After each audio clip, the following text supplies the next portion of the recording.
becomes fake. Who did he see when he heard I was there? Now it seems that he should. All right, everybody, welcome out to the Log Room Guys Craft Beer Show. It is Tuesday, March the 5th, 2024. Jersey Johnny coming at you.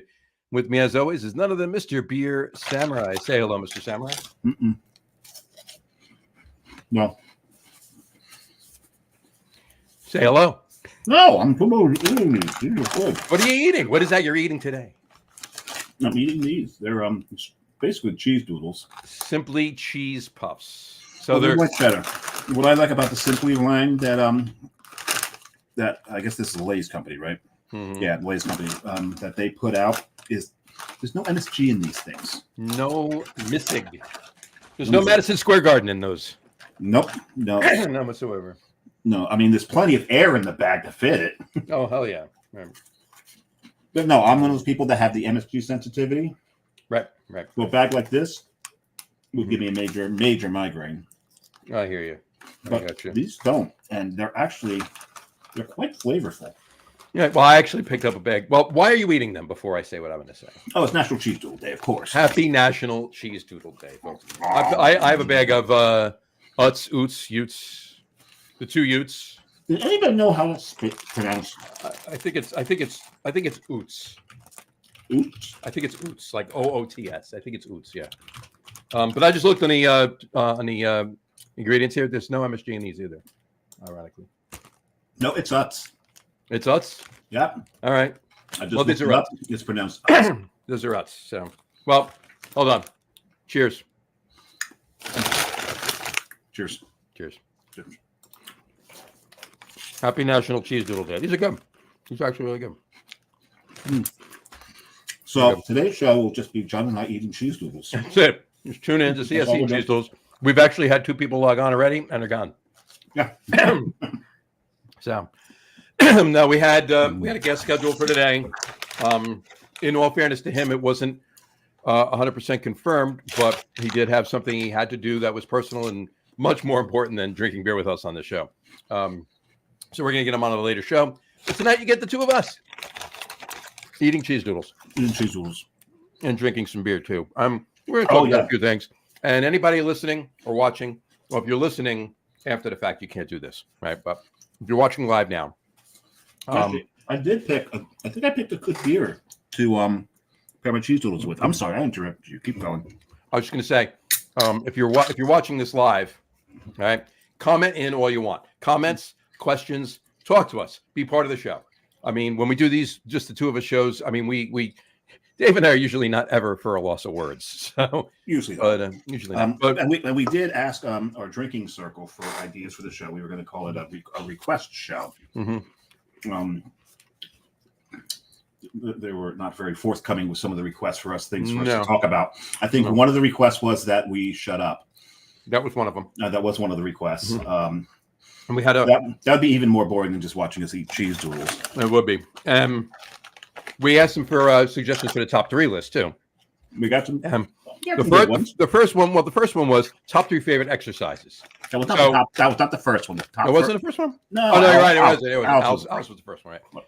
But the first one was, or the one I was referring to was top 3 favorite exercises. So Dave and I, we're not doing that tonight, but Dave and I together, we decided we did come up with a list though. We came up with a list. So here's the list. I'll just read it right now. Number 3, the tap pull. The tap pull. Okay, the tap pull. All right. Number 2 is one of my favorite events. Okay, give number 2. Okay. It is the biathlon. Mm-hmm.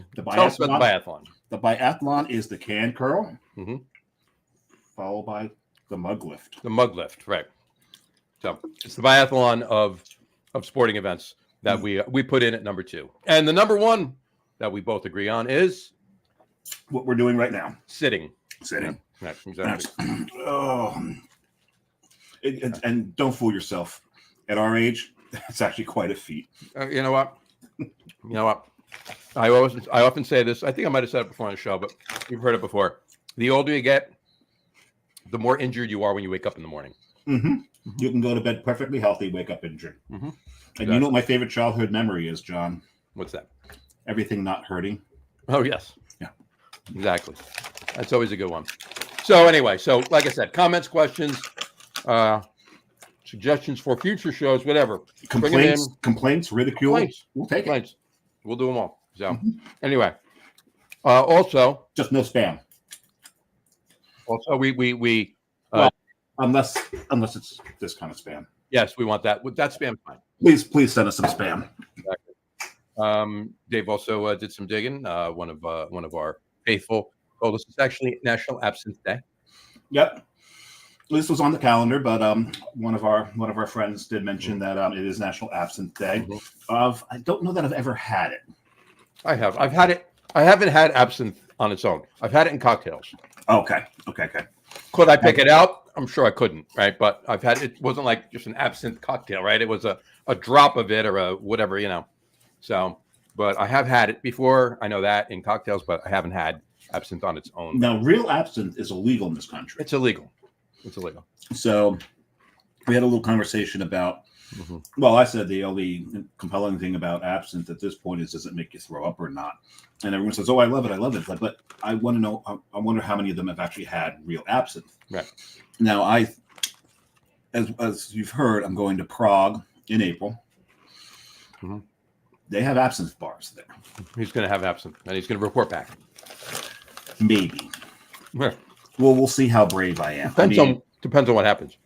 I mean, because the thing is, I plan on eating liver dumplings. I may even try tripe stew. So we'll see if my bravery continues on to absinthe. Wait a minute. Isn't that what you call curry? That's really scary. What? Never mind. Liver dumplings. My little liver dumpling. A little liver dumpling. Anyway, and then we lost another guest. All right. Oh, there they go.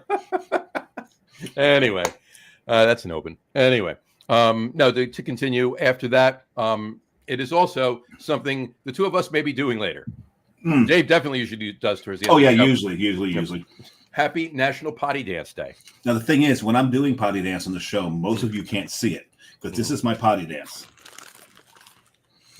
Now, you can't see my legs, but they're fanning in and out, bouncing up and down. And that's my potty dance on the show. Exactly. You don't see it. You only know I was doing it because then finally I'm like, I gotta go, and I'm off that way. I'll be back. Yeah, and it's usually while I'm giving my top 3 list. Usually, but I think it's just a timing thing, John. It has nothing to do with not having any interest in. Well, the guest is gone. You've gone. Now you have nothing to do while I go, so you might as well take the time. Yeah, I left him completely hanging solo by himself at one point. Last week, yeah. Yeah, last week my bladder just said, "I'm done." I filled the time. It was fine. And I don't keep a bottle at my desk like some people. Who shall remain nameless. No. Those of you that watch the show for a long time, you know who we're talking about. These are really good. Have you opened your beer? Oh, no, I'm going to eat the whole damn bag. I did. I just finished it. Fat ass. Oh, no, I haven't finished mine yet. I got like the big grab bag. Something along those lines. What are you drinking with them? Well, right now I'm going to have a little water because I would not like to have the cheese powder taste in my mouth while I take a sip of my beer. So. I was going to say, the beer that I'm drinking actually matches pretty well with this. I love this beer. Ghost Hawk Lager. I'll put that up. And it's a Keller beer. So I got to say, a Keller beer with white cheddar cheese doodles, not a bad combo at all. It's not, huh? It's actually works. Well, I'll get my beer out. And I'll show you. Any notes about that beer you want to tell us about? Yeah. B flat. Yeah. A sharp. A sharp. F sharp.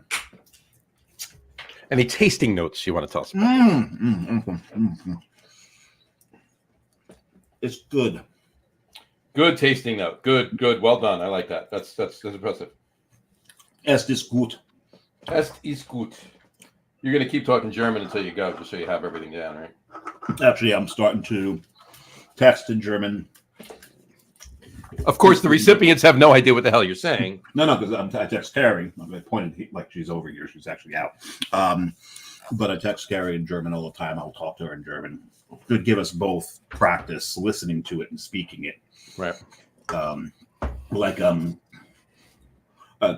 today, Eslagnet. You're pregnant? Yes, yes, I am. Sure looks it. Yeah, you have been for many years, actually.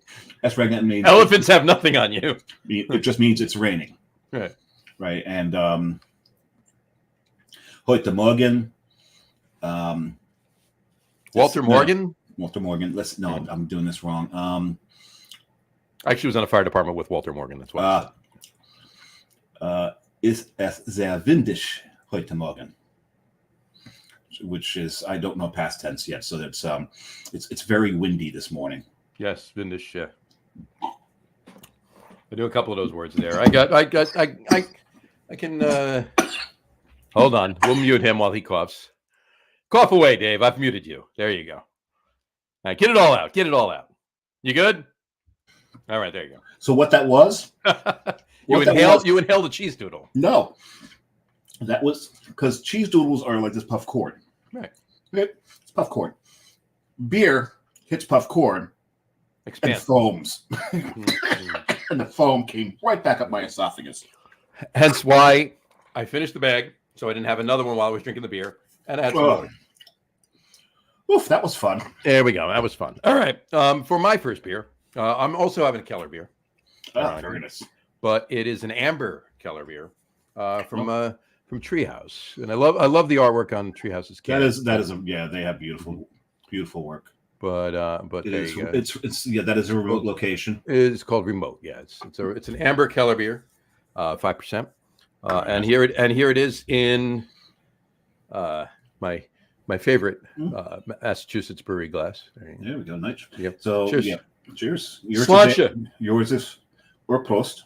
Or Prost. Well, Prost. Or Prost. Well, so yours is definitely amber. Mine is definitely straw. There you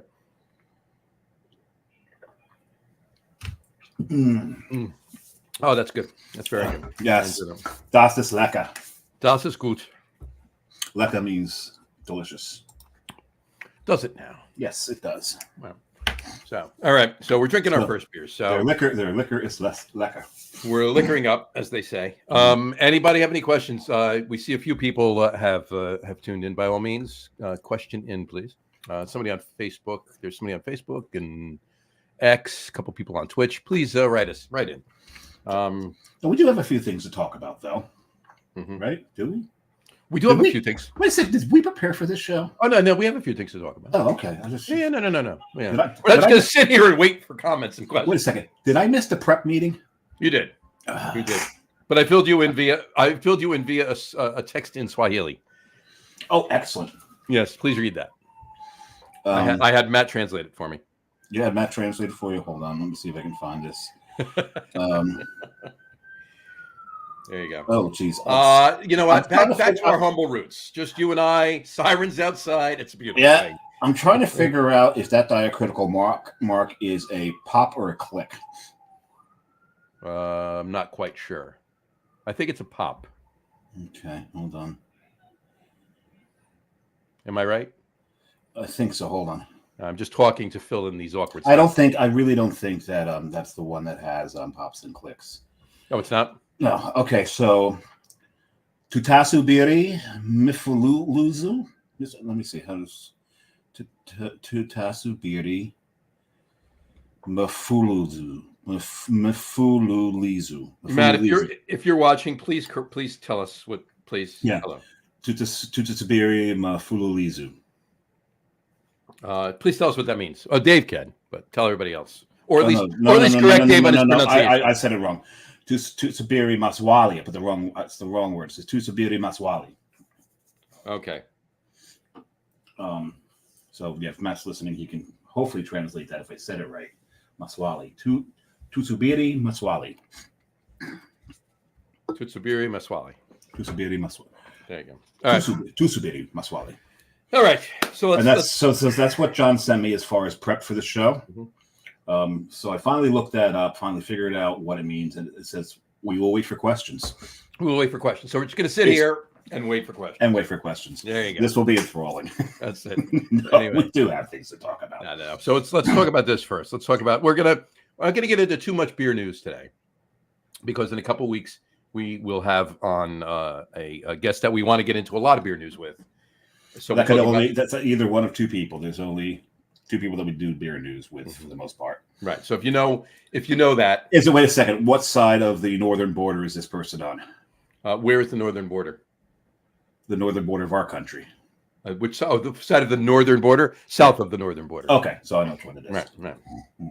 Exactly. So, anyway, so we'll be doing that then. We'll talk a couple of things, but I wanted to get into I'll get into a trip that I took a couple of weeks ago. Justin and I took a couple of weeks ago on my second beer because I'll be drinking beer from one of the breweries we visited. So, okay, kind of lead into that. All right, but right now, Dave, you've back in the beginning of January, I mentioned it a couple of times. I mentioned it when we were going to have that for another me show. To remember that far back? No, I'm not asking you to remember what I said. Okay. I don't want to dive too deep into it, but the trip, just safe to say, the trip I took up in that we took up to Providence, up to Rhode Island, was fantastic. It was fantastic, and this is one of the beers I brought back, obviously. Yes, and when we did our Rauch beer show, the beers that John and I drank were from that trip as well. Right? Same brewery, as a matter of fact. Pretty much, except for there was one that we did. I had one from. Oh, you had it too, right? No, mine was all three member treehouse. Gotcha. Fair enough. But you had one from Providence, right? I had one from Providence, yeah.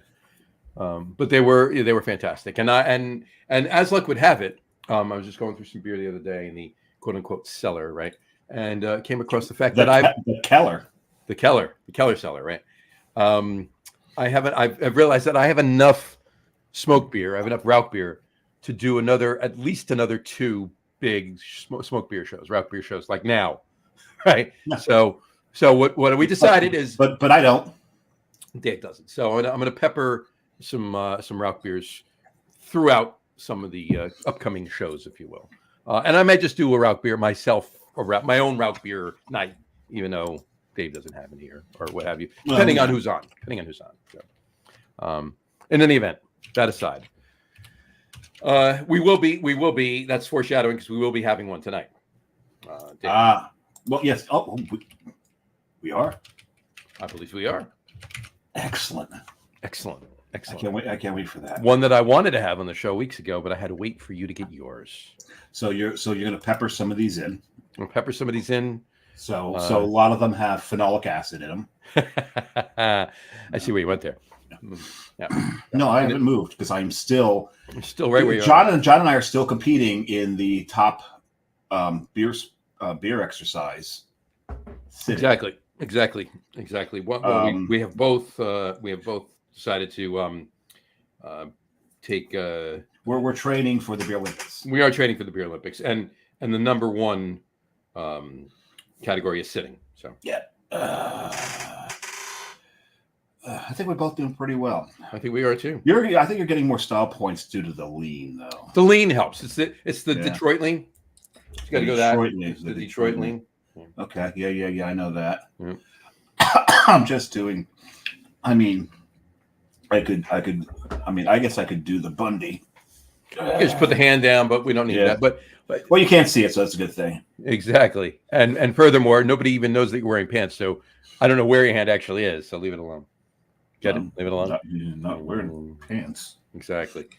Never wear pants on the show. Why would I know. I need room to expand for the beer. Exactly.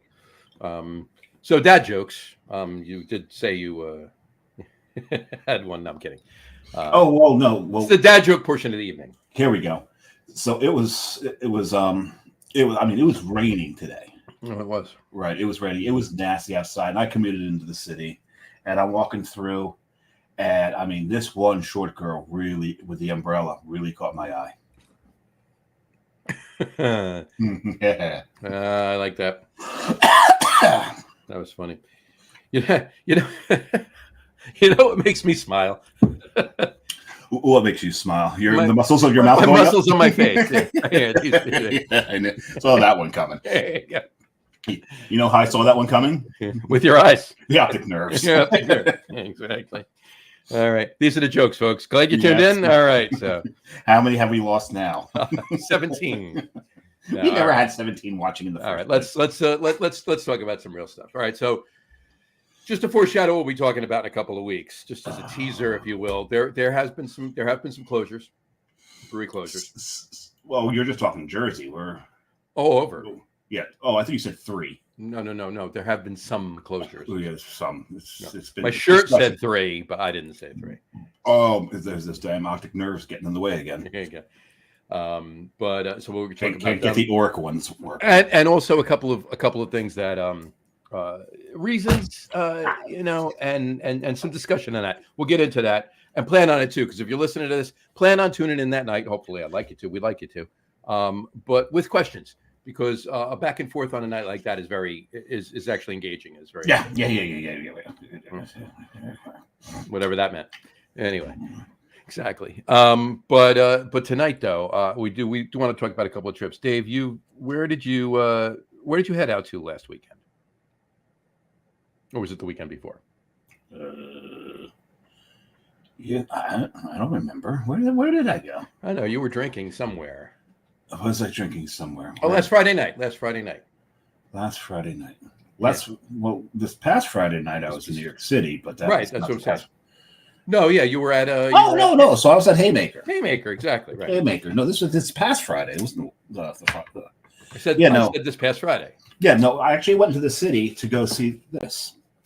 Mm-hmm. Those of you just listening to the audio podcast, Dave's not going to tell you what it is. No, I'm not going to tell you what this is at all. Actually, because I got distracted because we actually had a comment because someone's actually watching. There you go. I'll pull up the comment. You say what it was that you held up. Gene, we're not paying you. Sorry. Is the guest drinker us because Dave Camp was a no-show? Yes, Gene. Yes, it is. Yeah, Dave Camp, and it was no. I went to see Eddie Izzard do a one. It's not a one-man show; it's a one-woman show now. He identifies as female. I forget what name he's going by now. Is it Susie? Linda? It's Susie. It's Susie. Susie Izzard. So that's why it just says Izzard here. So I went to see Susie Izzard do a one-person show of Hamlet in Greenwich. Mm-hmm. But we went to Haymaker first. Had some pretty decent beers there. And I got to say, I've got to get to, I really want to get to Talia. I've not been to Talia. They're doing some pretty good stuff. And I had a smoked Hellas of theirs. Okay. And I got to say, it was. I want to get there. I want to get there myself too. It definitely. Yeah, they're doing some decent stuff. And Carrie had a habanero goza. A habanero goza. Yeah, and they didn't. It's one of those chili beers where they don't throw the heat into it. All you get is the flavor. Right.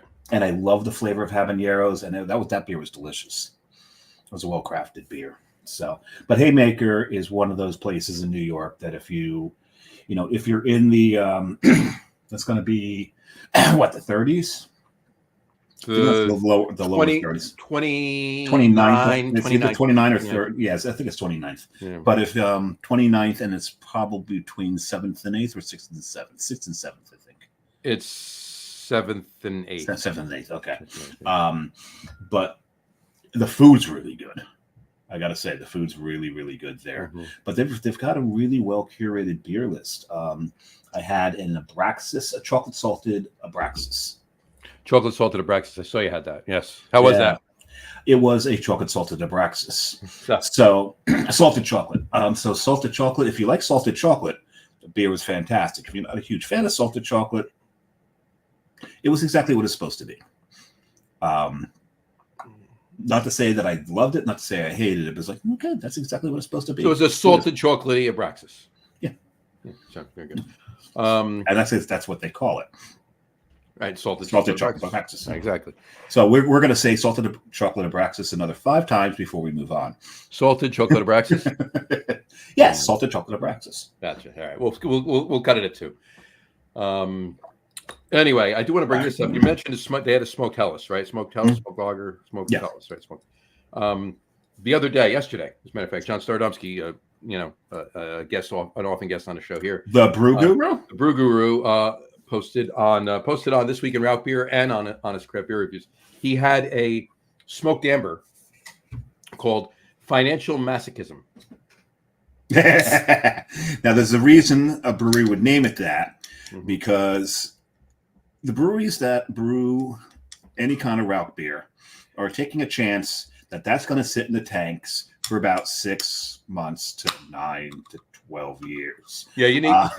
You want to. If you're smart, you will brew 2 barrels of it, and only under the assumption that you're drinking one of them. Yes, you know, there's as much as we have kid with John Hall that the popularity of Rauch beer has increased tenfold. It has though, but I don't know about tenfold, but it's increased. Oh no, I'd say tenfold because there was about 5 fans of it before he started. That was about 50. Yeah, right.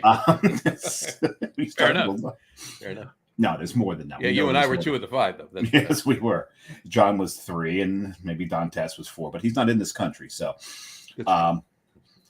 So, yeah, when you got a low number and you factor it by 10, it's still not that big of a number. This is true. But no, it increased. We half joke with him that him creating This Week in Rauch Beer on Facebook increased the popularity of Rauch beer, and the popularity of his page on Facebook gave more breweries the cojones to brew more Rauch beer. Correct. Because they thought it would sell. And I'd be interested to know if they're actually seeing it sell quicker than they thought. I wouldn't mind doing some data on that for a couple of reasons, obviously. But because John wants to brew one, but he doesn't know if it is actually financial masochism. We have a comment from Tony Drury. Yo, what's up, Tony? Tony Alacron, thank you. Cheers, Alacron. Alacron. Now we know that Alacron has really no problem with Rauch beers because he does like his mezcals. Yes, absolutely. So to finish that comment though, the smoked amber from called Financial Masochism, the brewery that it was from. Now, granted, remember, John lives down in Georgia. Okay. Yes, he does. He was drinking this at home. All right. The brewery that brewed this beer is none other than Fifth Hammer from Queens. So he got a Fifth Hammer beer. Yeah, and I didn't even know about the beer. So I've been trying to get in touch with Chris to find out where can we get this beer. So probably at the brewery. Exactly. Yeah, exactly. Tony says, "Howdy, fellas," and he said, "I like smoke in many forms." Yes, he does. Yes, he does. Well put. They're well put. Especially when you put a slab of cow over it. Yeah, well, and others from there too, in many forms. He's right. Many forms. Many forms. As do I. But anyway, so yeah, we'll be having a Rauch a little later on the show. Yep. What's your second beer there? I finish this and I'll pull up my second and we can talk this about this is another Ghost Hawk. And people who've watched the show know that I really, really like Ghost Hawk, not just because they're right across the street from Russ Hut. It doesn't hurt. It doesn't hurt at all. I'm not mad at it to steal Matt's line. But and Red Hut's like the #1 hot dog joint in the country. How many years running? Oh, for almost 100. Look at this. Look at the lacing on this. That's some great Belgian lace right there. Look at that. That's some great protein structure. Love it. That's what she said. So this, I love the graphics on this. That's a cool can. Anybody who's ever disc jockeyed, John and I both have, but in different types of venues. Mm-hmm. I actually disc jockeyed at the radio station. John has disc jockeyed events and crap. But I really like that. But needle drop for any disc jockey, needle drop is a scary thing because it just bounces and So anyway, but this beer, this is a New Zealand Pilsner. Mm-hmm. So New Zealand Pilsner is really nothing but a Pilsner with New Zealand hops in it. Right. So you're going to get a little bit more of an earthiness than you will out of most Pilsners. And a touch of lemon, actually. Nice. And that's the earmark of a New Zealand hop, right? Earth and lemon. Yeah. And them in Australia. Right. Well, I mean, they're close enough that, all of Oceania. Correct. Exactly. I like this beer. Did I put the crawl up for it? No, I didn't. Here you go. Yeah. No one cares. Exactly. Except you and I. Yeah. So what do you got there, John? All right. I had to take the obligatory picture. I've already taken my obligatory picture. There you go. So, by the way, one quick tasting note. Great earthy, like bitter hops in this promote this Amber Keller beer. I was drinking the which I believe they used Saaz in this too, but so that Saaz usually throws more of a grassy, little grassy, little earthy, bitter, but it's nice, but not bad. It's just not bad. Not that's none of that's bad. Not heavy. Just enough to make it dry at the end. It was really nice. Oh, right. I like that. So my second beer I'll be having, and this will lead us into that part of the conversation. It's called Chuffy. Chuffy. It's an American brown ale. Oh, but you're drinking a brown ale? You hate them. I hate brown ale. Yeah, hardly. It's probably your top 5 styles. It's definitely my top 5 styles. Yeah. Yeah, Chuffy. It's a 5.3% American brown ale from Bond Place Brewing in Bethlehem, Pennsylvania. And so, where did you get that, John? I got it at Bond Place Brewing in Bethlehem, Pennsylvania. That'd be a good place to get that. That would be a good place to get it, wouldn't you think? And I poured it in, proper glassware. There you go. That's not Bond Place. No. That is a gratuitous. It's a gratuitous. It's a shameless plug. It's product placement. Product placement, yes. Coastal Brewworks. Anyway, but I have yet to drink this. I drank about 8 beers while I was there at Bond Place. They did not have this on tap, so I bought a 4-pack to go. This is the first sip I'm having. And do we have an American brown? Do we have an English brown?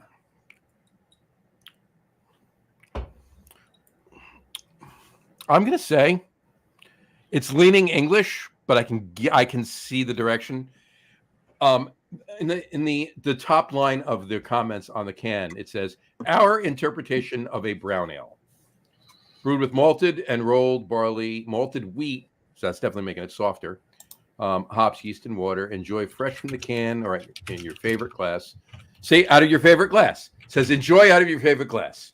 That's there you your favorite glass? There you go. Well, no, it's not. But no, it's not. For the purpose of product placement, it is. Yes, it is. Right. Chuffed to bits, and it's about time, whatever that means. I'm sure it's a Bond Place thing. I didn't get that far with the conversation with them, but hold on a second here. Okay. Anyway. Got a comment. I'm trying to get there. But Dave Campanelle. Gene Lynch was my invite. My invite was lost in the mail. There you go. Yes. It's lost in the ether somewhere. Lost in the ether. It's in the interwebs. Those tubes that go everywhere. I have to say, I'm taking another sip here, but as that opened up, you know what? Yeah, it's definitely leaning English, but I can sense some American notes, and it's good. It's very good. It's very tasty. I'm enjoying it. American notes in the sense of hops, or it's at the end. There's a little hop presence at the end, so it doesn't. So it's like cloying, so it doesn't linger. The sweetness doesn't linger. There's a little sweet up front, a little caramel, a little bit of toffee, very little bit of chocolate, not much roast. It's not super sweet, but it's a tinge sweet. It's tasty though. It's very nice. It's bready. It's bready more than anything. Like brown bread, rye bread. Brown bread, like brown bread. Like it's brown bread, yeah. Like in the B&M can. Like the B&M can of brown bread, yeah, exactly. But there's a little bit of hot presence right at the end. It just like it's there. It's fading. The bread is fading. And I know we don't do this on the show, right? But tonight we're doing it. Yeah, we rarely ever really break down a beer. But whatchamacallit. But as the sweetness is, or the bread, I should say, is fading, boom, there's a little bit of hop. There's a little bit of hop bitterness, and then it dries right out. Yeah. So John, we're getting back to our beginnings, like we said earlier, when we first started, John and I started to do that. Mm-hmm. That's what we were doing. Yep. But then every now and then we talk about the industry, and we got some feedback from viewers that it's a lot more interesting when you talk about the industry. So that pretty much sent us in the direction that we've gone, because the comment was, no one wants to sit there and watch someone taste a beer and talk about everything it tastes like because they're not drinking the same beer and shut up. Exactly.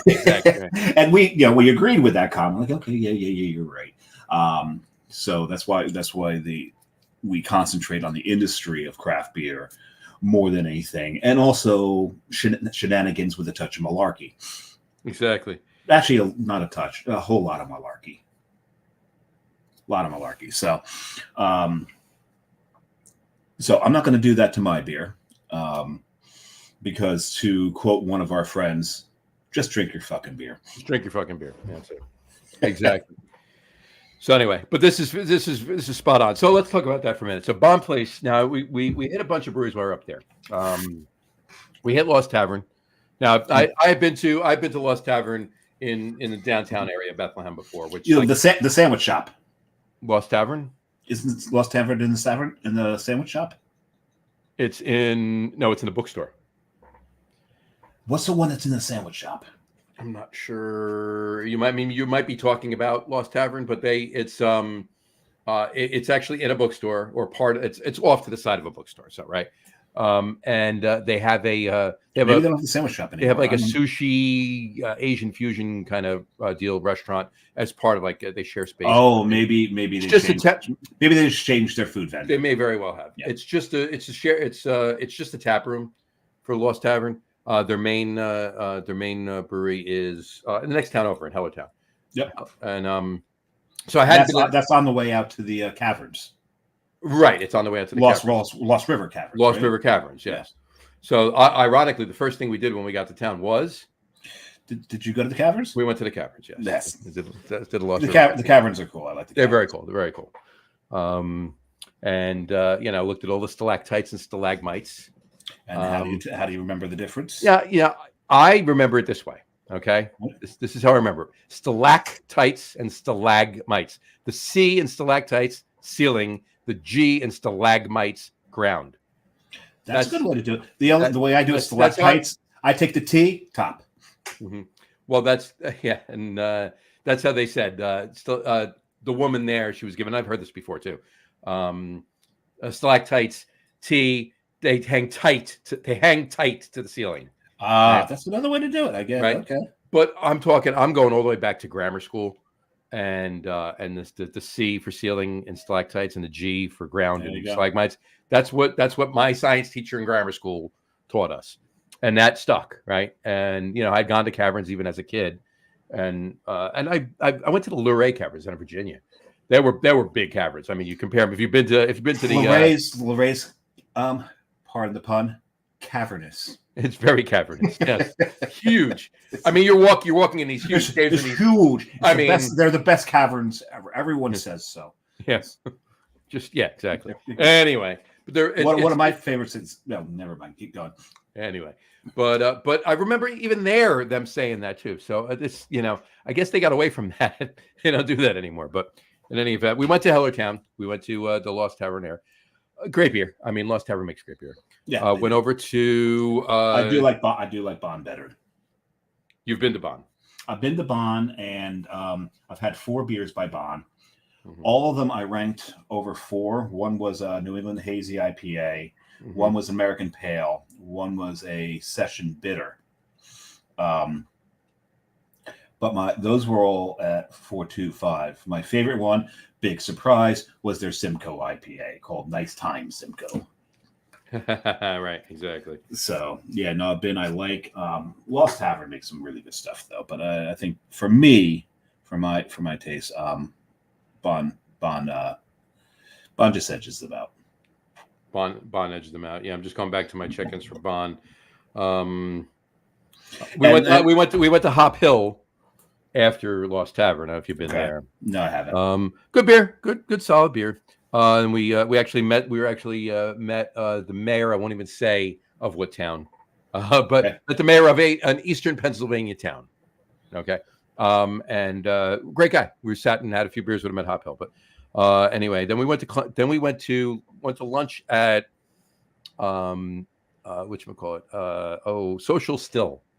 Social Still. More on that after the beer talk.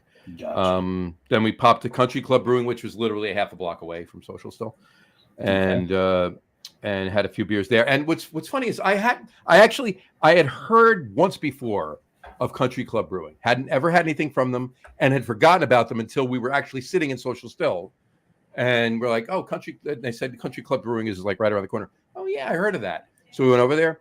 And what's ironic is, as small of a place as it is, they had a collab on tap that they did with Weathered Souls. And Marcus Baskerville went up to the brewery. I'm like, oh my God. And it was very good. That's cool. That's cool. Yeah, in fact, I had it. Let's see, did I? Somewhere in there. Anyway, I'll find it. But yeah, Bond Place. It was amazing. I had a mild shock. I had a mild, right? Oh, you had a mild shock. Like I had a mild. I had a Pilsner. Was it a 110 volts got you? There was a loose wire somewhere that hit you. You got a mild shock. Exactly. And Bond Place, if you go there, it is one of the coolest buildings. If you're over 7 foot, you're going to have to duck a lot because the ceilings are very low. It's an old building. Yeah, it's so cool though. The English strong ale they had was amazing. Here's the thing: if you ever go to Steel Stacks for a concert, go to Bond first. Yeah, because they're right there. It's right there. You got to park in the lot, walk over to Bond Place. Yep. And you can even hit Country Club on the way back too. So Country Club's right there. Like Dave, you know where the museum is before, like on the one road before you go over to the other. Like there's a big parking lot between where the road that Bond Place is off of and Steel Stacks. Okay. Yes. Okay. In the middle section of I never knew about the museum there. There's a museum national. It's the National Industrial Museum or Industrial Technology Museum, something like that. Oh yeah. No, I know that. I've never been to it. Right. Social Still's directly across the street from that, and like on that side street is where Country Club is. So Gotcha. But anyway, so fantastic. I actually had dinner at a place called F and ampersand A. F and A. Right. Good food, great beer. Had a bunch of stuff. Actually had St. Bernardus 12 on tap there. Fantastic. That's always a good thing. Yeah, it is. And then the next day we did Fagley's for lunch, had a couple beers, and then we went up to Seven Sirens. But good beer there too. Good beer at Seven Sirens. So we did a bunch of other stuff too. But the main thing that I got to tell you is all the beer was very good. Nothing was bad. But Bond Place was definitely my favorite. Bond Place is definitely brewing really good beer. So, and I'm glad I'm drinking this right now. I'm glad I bought this. This is fantastic. Excellent. I am happy for you. I bet you are. So back to the Social Still. Social Still. Bought a bottle while I was there. I bought a bottle of Sasquatch. And what would be Sasquatch? Sasquatch is a vanilla maple bourbon. Now, that sounds kind of awful. Yeah, I'm sure. It's not a flavored bourbon. Okay. Oh. They make their bourbon. They make their bourbon. Well, I mean, it's a flavored bourbon, but it's not like they add vanilla flavoring and maple flavoring to their bourbon, right? It's right. They take their bourbon and they finish it in maple in second use or third use at that point, like bourbon barrels that had maple syrup in them, and now they put their bourbon back in. Gotcha. Okay, so maple bourbon barrels, like so they've double bourboned, right? So so they get they're pulling the maple out of the wood, right? And they're pulling more vanilla out of the wood, but they add Madagascar vanilla beans. I see. Okay, very cool. So it's got vanilla. It's got pronounced vanilla more so than a bourbon would. Vanilla. Well, you asked me to pronounce vanilla. I see what you did. Sorry. You know how I saw what you did? You have optic nerves. Optic nerves, right there. You go. How many people have we lost now? Actually, gained a few. Oh, imagine that. So my point being, and this a nice maple flavor. So I did a couple cocktail shows over the weekend with Tom. One late Friday night and one early Saturday evening. Yes, that was Saturday evening because I didn't join because I was in the movie theater. You were in the movie theater. Oh no, you were. Yeah, I was. You were in the movie theater or Rutt's Hut? No, I was in the movie theater when you texted me. I was watching Dune 2. Oh right, yes. And I'd answered because I only answered when I got out. Right.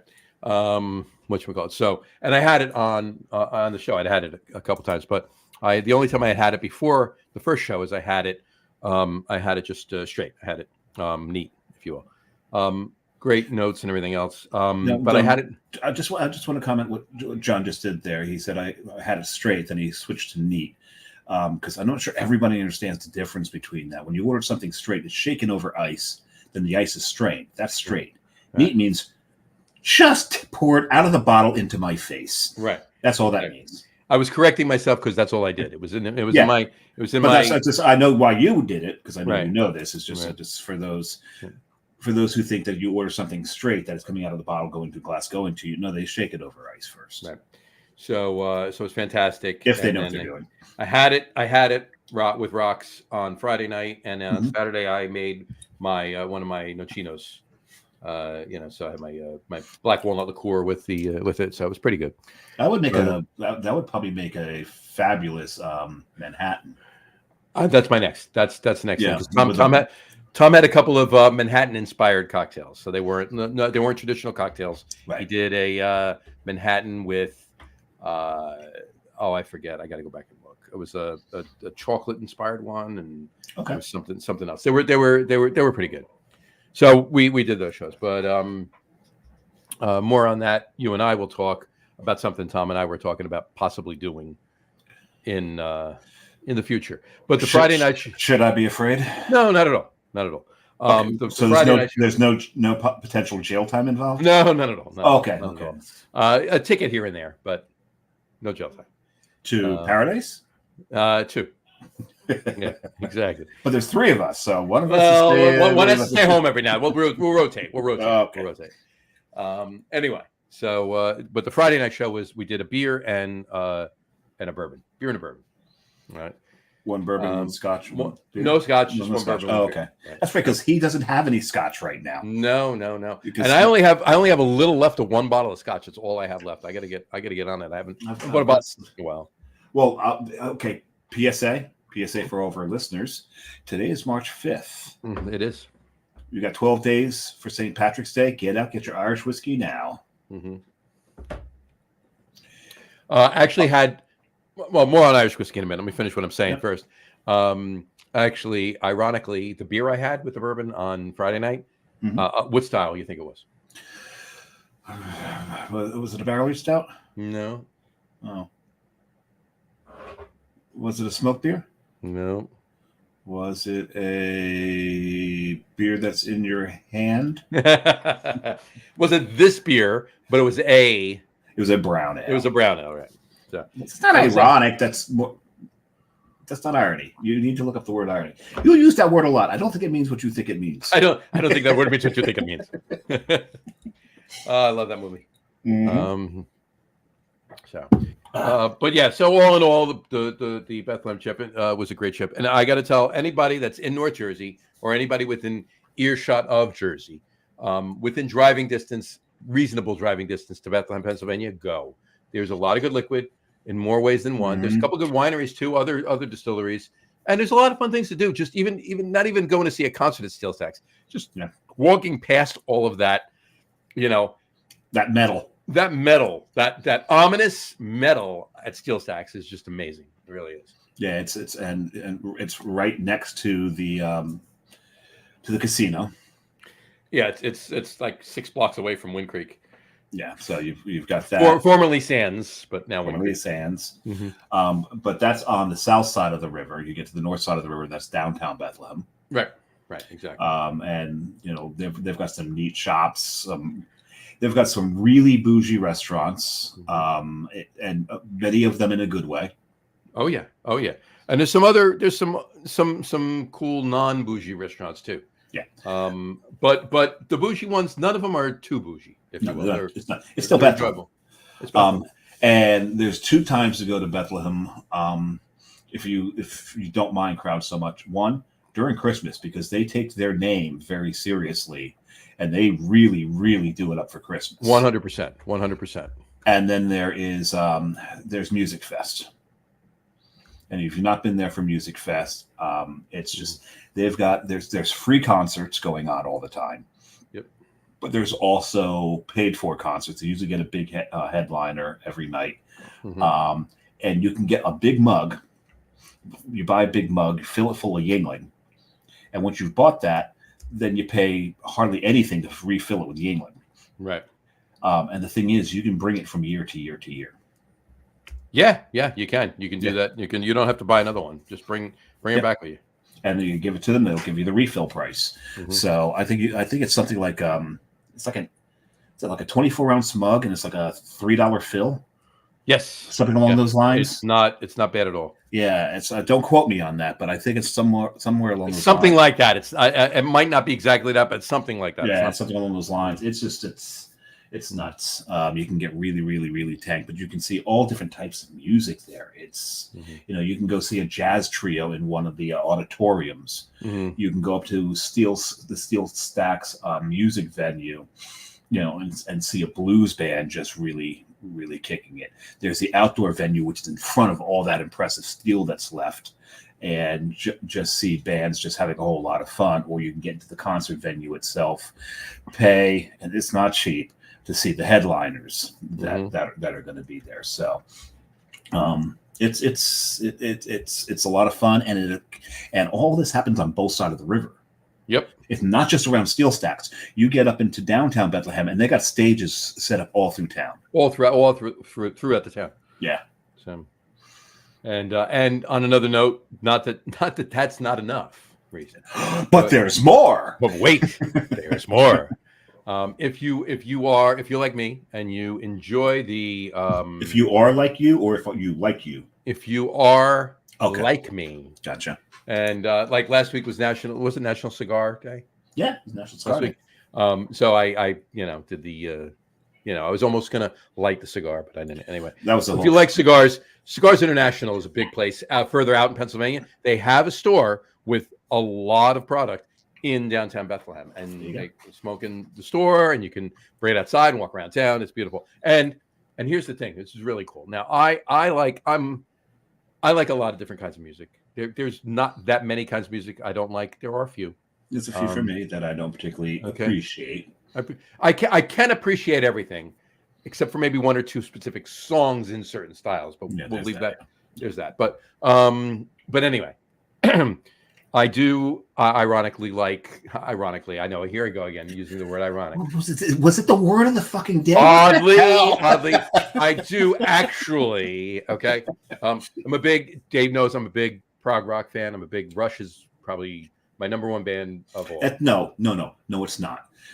Rush is a passion. Rush is a religion. It's not your number one band. It goes through every pore and core and cell of your being. Much more better put there. Much more better put. I'm glad you didn't do that last week, because last week was was it yesterday was National Grammar Day? Yesterday was National Grammar Day. Much more better put. Much more better put. But yeah. Actually, I speak English very goodly. Actually, that would have actually been proper grammar, I think, in German. I think that's the sentence. You might be able to do it like that. I'm not kidding around. I think that's actually how it would be. It might be. So, point being, it would be put much better. I'm a big jazz fan. Okay, I'm a big jazz fan. Okay. Yeah. There are speakers because you like Purple and Yellow, and you vote John Stockton, John the Mailman Malone. Exactly, Karl Malone. Absolutely. Karl Malone. Yeah. But big jazz fan. Not just Utah. We're even going back to New Orleans for those of you as old as we are. Oh God. But and there's some people out there saying the Jazz were in New Orleans. What? That's why they're called the Jazz. Exactly. I got news for you. The Lakers did not start in L.A. They started in Minnesota. That's why they're called the Lakers. The Lakers, right? Because how many lakes are in L.A.? L.A. Right? Exactly. So, anyway. in any event, I'm a big jazz fan.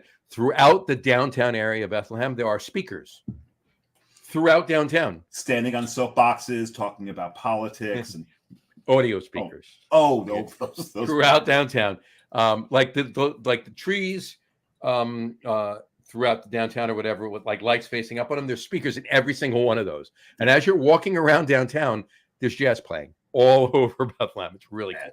It's a neat thing. Oh man. So, but anyway, so yeah, if you can get there, just go enjoy it. Yeah. You'll go more than once. And Easton's not that far away, and there's a couple of good places in Easton too. So you can make a day. You can make a day out of it. You can make a weekend out of it. Yeah, there's I still think that Easton may have been houses the first brewery I ever went to. I still to this day, I think it was Weyerbacher. Montreal houses the first brewery I ever went to. Yes, and it's still there, and it's still massive. It still is huge. But no, Weyerbacher, Two Rivers. Two Rivers is there. Pretty damn good beer. Amazing burgers. Yeah, exactly. Really good fries. And there's a distillery in town too, in Easton. And I think there's another brewery too. I think another brewery up and up. Plus, if you go over the bridge from Easton into Phillipsburg, Invertas. The other one that was in Easton, I think may have possibly closed. They may have. I know there was another one. There was another one. I know they closed. I think something else opened in their place. They may have closed as well. I'm not sure. Yeah, because Carrie and I had actually drove past to go to it, and I forget what the name of it used to be. It used to be Some. SOME. Right. That's years ago. That's years ago. And then it changed into a very controversial brewery if you were a New Jersey craft beer fan. Because they had this particular brewery had a bottle club. Yep. Right, and you paid into it. And Dave just said it. He goes, "It was Separatists." You're right. Separatists closed. And when Separatists closed, was that the one in Eastern? Or was the one that was in Jersey? No, the one in Jersey. I can't remember the name of the one in Jersey.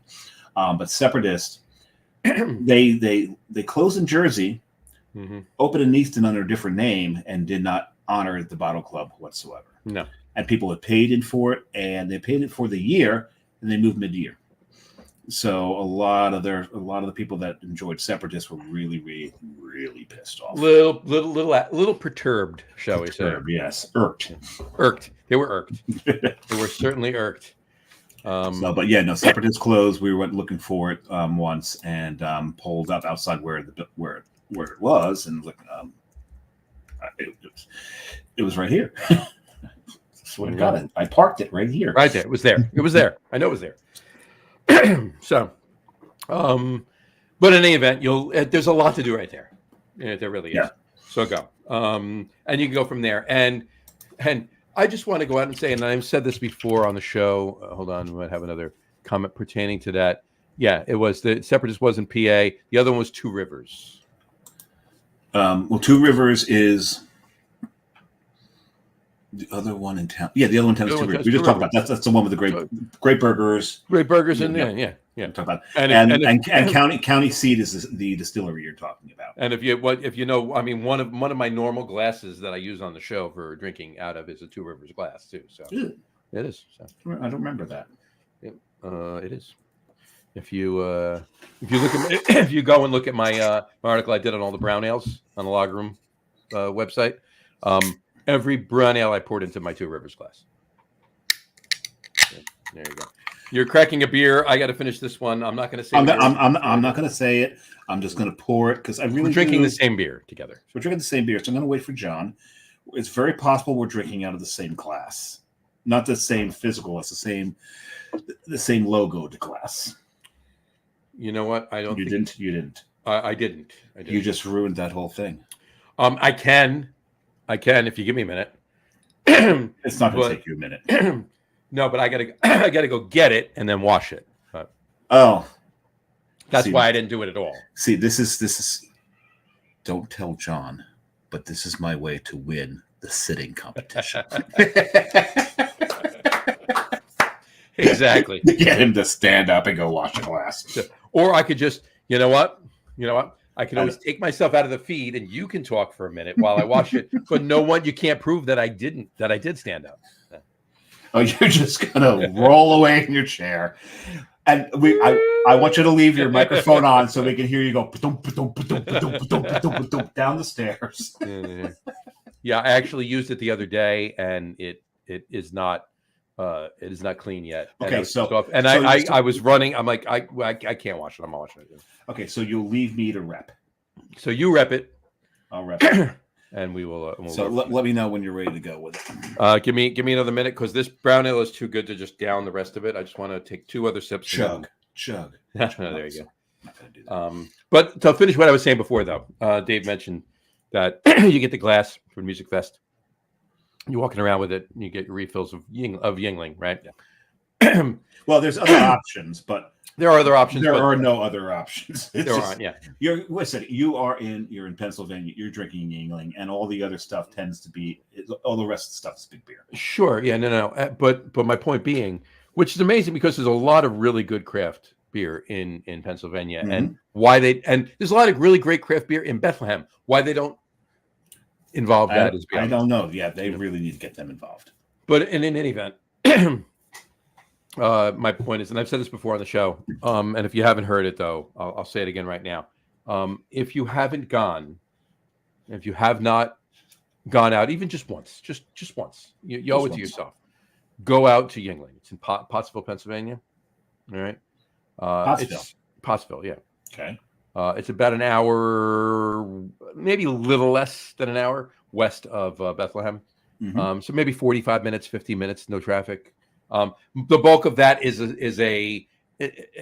more or less like a secondary road, not a side street, but not a highway, getting up to Pottsville. But it's the oldest brewery in New Jersey, in the United States. It's in Pennsylvania, but it's the oldest brewery in New Jersey. Exactly, right. That's ironic. There you go. That's irony right there for you, fella. No, it's not. That's still not irony. We're about as ironic tonight as as the song from Alanis Morissette. There you go, isn't it? Here you go. If you're Dave Campanell just said, if you're from Pennsylvania, it's called lager, not Yingling. It's just straight up lager. It's just lager. But you owe it to yourself. It's like what do they call Mexican food in Mexico? Food. Yeah. You owe it to yourself to go out to Pottsville. It's the oldest brewery in the United States. The tour is so cool. The tour is cool. They built the place in 95 years ago. It opened. Okay. Mm-hmm. All right. In 5 years, in 2029, it'll be 95 years ago, 195 years ago. They built the place. They built the place in 1829. Okay, it opened. All right, so 195 years ago. So in 5 years, this place will be 200 years old. Okay, the bicentennial of this brewery will be in 5 years. Okay. Yep. Go. All right. It's really cool. You talk about caves, right? You go into this brewery, part of the tour. They take you down into the caves. That's where in 1829 there was no refrigeration. Mm-hmm. Okay, so when they kegged the beer, they put it down in the caves. That was the refrigeration. Yep. Caves, right? So you go through all of that. It's really cool. Go, just go. It is. Yep. And technically, according to the Brewers Association, Yingling is a craft brewery. Still is. Mm-hmm. Oh, that was a good burp. Kudos on the burp. All right, I finished. I will pour now. So let me get the beer out. You can rep the glass. I will rep the glass. Well, John, I screwed up. I'm sorry to myself. What'd you do? I didn't wash the glass. Oh, that. Yeah, okay. They're talking about the glass now. And Dave Campanell said, road trip in 5 years. You know it. I don't know if you want to get anywhere near Pottstown in 5 years. Well, I'm sure there's not going to be a party going on every day of the year. We'll have to pick one time to get out there. So yeah, but I'm sure they're going to have a massive party. I'm sure. Well, whenever they do have the party, I'm not going. Yeah, at some other point, I will go. Right. Yeah, that's going to be that might be fun. It might be worth it. It's I don't know. Maybe in 16 years we'll take a trip to Friesen. Oh, definitely, 100%. 1,000 years old. Can you imagine how insane that'll be? So everyone can see that John's opening this right here. Mm-hmm. We can see the can up there. I will throw the crawl up so people can see what it is. There you go. So we got a little store here, Ike Schlenkerla Erla. And this is a smoked Schwartz beer. So John and I both like our elk beer.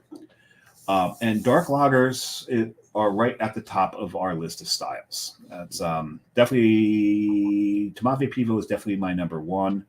I don't know if Schwartz is John's number one. I think Schwartz is my number one. Tamaves of this style, Tomave is my number. But I think your number one sticker alts. My number one sticker alts. Yeah, but Schwartz beers are probably either 2 or 3. So when we talk about repping, what I mean here is I've poured mine into my This Week in Rauch beer glass. Mm-hmm. And for those of you guys, it's pronounced Rauch beer. No, it's pronounced Rauch beer. Rauch beer, yeah. It is Rauch beer. And so repping for the Facebook page. If you like Route Beer and you're not on that page, get on the page. It's a lot Get of on the fun. page. Get on the page.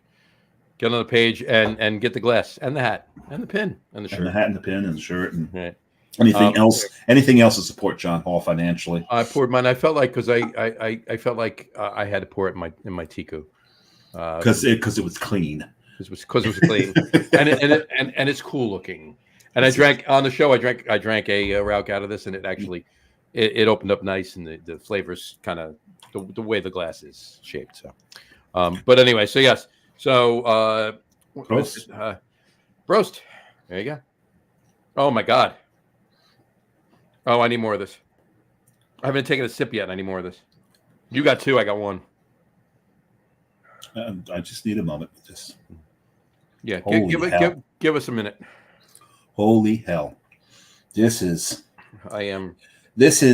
maple black pepper bacon. Yeah, I need to find I got to get a case of this. I'm not kidding. I want to swim. You want to split a case? We should, something. Yeah. I would definitely split a case. This is fantastic. And I really, really hope in oh my God, in a month and a half. I want to drink that with breakfast tomorrow with maple pepper bacon. Yeah, right. Because there's a little slight sweet component to it. Mm-hmm. There's a phenolic component to it, and there's that. This is meat. Yep. Holy. Okay, I've got a new favorite Schlenkerla. Yeah. And the thing is, I knew damn well that this would probably wind up as my new favorite. And I was really terrified that I'd be disappointed. I am not at all disappointed. That's amazing. This is amazing. This is fantastic. Excuse us while we fanboy out for the next. Yeah, this is beautiful. Damn, that's beautiful. Yeah, that's. And John, so I will probably more than likely in a month and a half evoke a double-barreled middle finger from John. Because he'll be having this at the brewery. Domberg. Hopefully they still have it on tap. They have it on tap currently. And if they have it on tap there, I will be going there for lunch on, I think it's the 14th of April. Mm-hmm. Yes, the 14th of April. I'll be there for lunch. And this and a pork knuckle. There you go. And Carrie will be ordering the Bamberg onion. Well, you have to order the Bamberg onion. Yeah, and this would go fantastic with the Bamberg onion, actually. Mm-hmm. And I'm not a big fan of onions, so this is. I'm a big fan of onions. I am. Oof! This is. I may not finish this by the end of the show because I just want to savor it. Yeah, this is one of those. This is one of those beers that you want to do 2 things with, right? Number one, you don't even want to take a sip of it because you just want to smell it. Mm-hmm. You want to get all in the. You want to get all the smell units. The olfactory. The olfactory. You want to get not the old factory. The olfactory. Olfactory. OL. No D. OL. Factory. And just keep smelling it, right? And then when you're done smelling, you drink it. When you finish drinking it, you want to break open the glass and lick the inside of it. This is fantastic. So there's a little story behind this because John Starodumkis kept posting this up all the time. I saw it on This Week in Route Beer all the time. Like, I need to get that. So John knows that I traveled a good chunk of northern Jersey looking for this. Mm-hmm. No one had it. Nope. My usual go-to in Boonton had the full line of Schlenkerla. Except for this. Yep. So John was in Greenwich. Mm-hmm. And at Blind Tiger. So he went a couple for an event. He went a couple blocks east and turned. You didn't want to mention the event. Do you want to mention the event, John? It was a tapping of the Coastal Brew Works alternate endings collab of beer from the Black Lagoon at Blind Tiger. So it's technically the first beer that Coastal Brew Works had anything to do with poured in New York City. So we had to be there. Is so effing cool. Mm-hmm. So, but when we were done, he went east on Bleecker Street. Want to go over see Shane? Southeast on Bleecker Street, and made a right on onto Carmine Street. Right. Yeah. Want to go see Shane? Shane was not there at Carmine Street Beers, and they had it. They had 2 cans. Mm-hmm. So John picked up 2 cans, presumably for him and me. However, he was with Matt Patensky and Matt. Matt wanted one. Matt took possession of the second. Right. So I was like, fuck Matt. God damn. So the Friday that I was at Haymaker and went to see this show, Eddie, Susie Izzard doing Hamlet. Eddie Susie Izzard. Carrie was with me, and she's had recent foot surgery, so I knew she couldn't walk that because those are actually kind of long blocks. They are very long blocks. So we got out of the subway. She went to the theater. Keep in mind, I've actually walked from the mid 60s on the west side all the way down to like the lower east side, like Houston Street and like Avenue C. In one day. That's a long walk. That's a bit of a walk, but bit of a walk. But you didn't have surgery on your Achilles tendon. Correct. So, the subway station is right near the theater. So she went there, and I hoofed it real quickly to Carmine's. Mm-hmm. And again, they only had 2 cans. Maybe they put 2 out at a time. I don't know. And I said, I will take both of them. And I'm looking at the beer list there. I'm like, God, I want a beer. But I had 4 at Haymaker. I'm already half asleep. I will fall asleep in the middle of Hamlet. Right. And no, I can't. In the middle of tomorrow and tomorrow and tomorrow creeps in its petty pace from day to day to the last syllable of recorded time. And all of our yesterday's lighted fools, the way to dusty death. Out, brief candle. I won't continue. Never mind. That was impressive, though. I have to give you that. Out, brief candle. Life is but a shadow. A poor player struts and frets his hour upon the stage and then is heard from more. It is a tale told by an idiot. Keep going. Full of sound and fury, signifying nothing. There it is. There you go. And it's funny because when we were watching the show, we were in the front row, actually. We were so close to the stage, I could smell Izzard's perfume. White jasmine, by the way. There you go. I'm not kidding. Oh, you're good. I'm not kidding. You're good. Did he tell you, or you just knew it was? No, I just knew. That's what it was. One of my grandmother's favorite perfumes. Oh wow. It's really good perfume. But that's how close we were, and every now and then when he changing your name to the Scent Samurai. There we go. He'd get into one of the soliloquies. Carrie would look over at me because she could sense, because I had my arm around it. She could feel SCENTS. Yeah. No, SENSE. Talking my arm, and she'd feel that it's kind of moving a little. She'd look and she'd see, and kind of start to laugh a little bit because I'm mouthing the words with her with Susie Izzard. It was really fantastic. But anyway, Hamlet is my favorite Shakespeare. It's my favorite as well. Yeah. So, but I walked away with 2 of these smoked Schwartz beers, and I am so happy that I did. I wish he'd had more. I may have. No, because I could only put them in my backpack, so I could have probably only bought. Yeah, the picture you got, John, was inside my backpack. That was inside your backpack. Yeah, that's where those 2 beers were. So, okay. Fair enough. We need more of this. We're gonna have to find it. Whoever finds it, whatever we can get, half of it's one of ours, half of it's the other one of ours. No matter which of us gets it. Yeah, we got it. We got to get. So, that's yum yums. All right. While we enjoy this, I think we should do the top 3 that we landed on. What do you think? Oh yeah. So this was John's idea, and right away I'm like, okay, done. Done deal. As you know, with the top 3, it gets harder and harder. This is show 171. So after 171 top 3 lists, it gets harder and harder to find an actual unique top 3 list, right? Right. Category anyway. So occasionally it's not a beer related list. Tonight's one of those times. Right. So tonight's top 3 list is top 3 favorite 70s sitcoms. Top 3 favorite 70s sitcoms. And we can expand on this, right? We can do 60s, 80s, 90s, and so forth and so on, right? But tonight is 70s. Top 3 favorite 70s. Yes, tonight's 70s.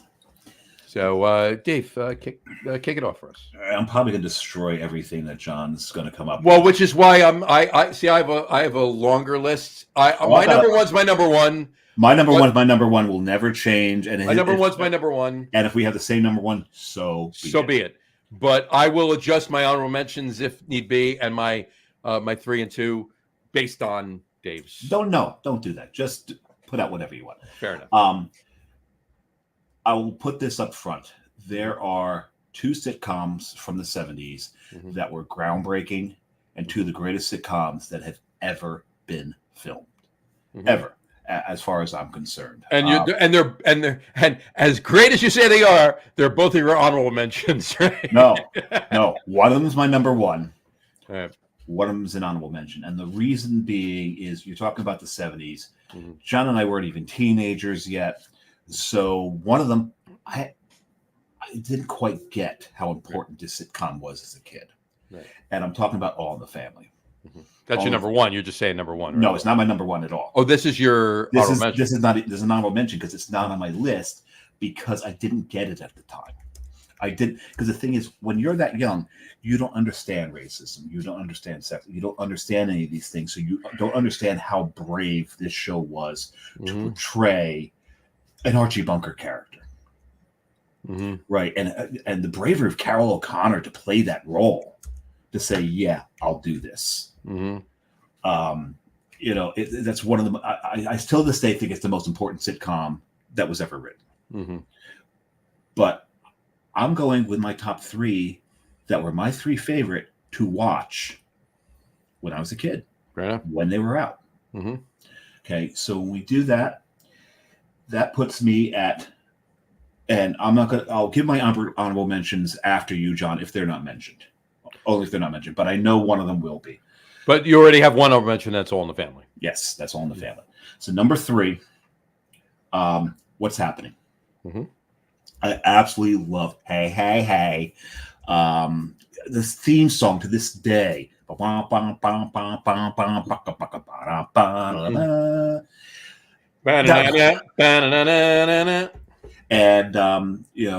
to this Doobie Brothers as guest stars on the show. How many sitcoms had Michael McDonald on it?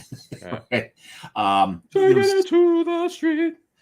This was just, I still think that his singing style was take a big friggin' hit and hold it in and then sing. Yeah. That's how he sang. Anyway, but I love the show. Loved rerun. Watching. They were the Doobie Brothers. Yes, they were the Doobie Brothers. Watching rerun dance. It was so much fun. That whole thing. And then you had Raj, and then I became later on in life friends with Leon, who looked just like Raj. Right. Yeah. I had someone draw a picture of him. I didn't do Dwayne. Hey. So that's my number 3. My number 2, and I would watch this. I could watch this show 4 times a day because it was on that often. And that's the Brady Bunch. There's so many things as far as morals are concerned that so many things that I learned morals from. Brady Bunch was one of those, right? There's so many morality stories in the Brady Bunch, but there's so many things that are still in the culture today, like Marsha. Right, exactly. And Mom always said never to play ball in the house, Pork chops and applesauce. I mean, swell. There's so much that is still around to this day. So Brady Bunch, because I just so enjoyed it as a kid. Sure. But number 1, and again, this and All in the Family were the 2 sitcoms that were just so above and beyond as far as what they portrayed, because it wasn't just about the funny. It was about the message. There were some serious aspects to it, and that's MASH. To this day, MASH was just absolutely my favorite, hands down show from the 70s, even into the 80s. Watching the reruns, some of this, just like All in the Family, some of the social things that they tackled on that show. It wasn't just hey, we're going out there, we're going to be funny. Fair enough. Yeah. So there they are, and we'll see what you go with, and then come back to me, and I'll mention some of the others if you don't mention them. No worries. We could discuss some others after that. Beyond that, okay. Now, of course, now I'm not going to say. I said my number one's my number one, regardless, right? Right. So I'll get to that in a minute. But as far as honorable mentions, or even 3 and 2, especially honorable mentions, okay. But even 3 and 2, I'm not gonna reiterate anything you said, because this is a global list. You and I can both agree on probably all of these anyway. Probably. Okay. So what's happening? Absolutely. Brady Bunch. Absolutely. What All in the Family? Forget about it. 100%. Okay. But I'm not going to go there with my list because they've already been stated, right? So I'll give you 2 honorable mentions for me. All right. Okay. And that is Mary Tyler Moore. That was going to be one of mine. People. This is where Betty White started. Yeah. Mary Tyler Moore. Great. I mean, there's so many spinoffs that came off of Mary Tyler Moore. There was. You had Rhoda. Mm-hmm. Right. Maude. No, Maude came out of All in the Family. Sorry. Maude came out of All in the Family. Rhoda, Phyllis. Lou Grant. Of course. Right. But just think of the cast. Yeah. The star of the show, Mary Tyler Moore, was one of the least known to this day, because she had Ted Knight, Lou Grant, Betty White, Ed Asner. Yeah, he was Ed Asner. And then of Love Boat fame, Captain Steuben, Gavin MacLeod. Yeah, that's where he got his start. So that was a hell of a cast they put together for that. It was. And speaking of that, I just got to go back to this really quick just to pull this up, because it's important that you see it. Is this a selfie? Kind of, sort of, but not just of me. And it's important that you see it. So here we go. So Mary Tyler Moore. Now, Mary Tyler Moore, the show took place in Minneapolis. It done did. Right. Okay. So in Minneapolis, they actually have a statue on one of the street corners in downtown Minneapolis, all right, of Mary Tyler Moore throwing her hat. Throwing that hat. Okay. So here's Matt and I in front of that statue in Minneapolis. And Matt has his hat up in the air. There you go. That's beautiful. There you go. Anyway, so it's almost a couple years ago at CBC. Anyway, so Mary Tyler Moore. My second honorable mention I'm going to give you, Bob Newhart.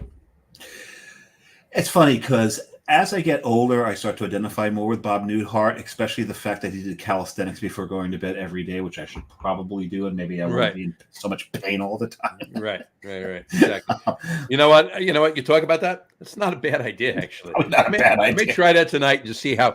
I'm going to see if I feel better in the morning or worse in the morning. How about start it on a day that we haven't had 3 beers already? That's true. That's probably a good idea. All right, but my top 3. Number 3, big show. Definitely watched it all the time from the first season on, and into the 80s, because it went into the 80s too. But obviously the bulk of it was in the 70s, and that's Happy Days. That was another one of my honorable mentions, because I had a feeling that might be on your list. All right. My father, huge 50s guy. I was just talking to Jess, we were a couple of people. So much. There is probably not one 50 song that you could play for me that I can't sing the entire song of. And that's because of my father.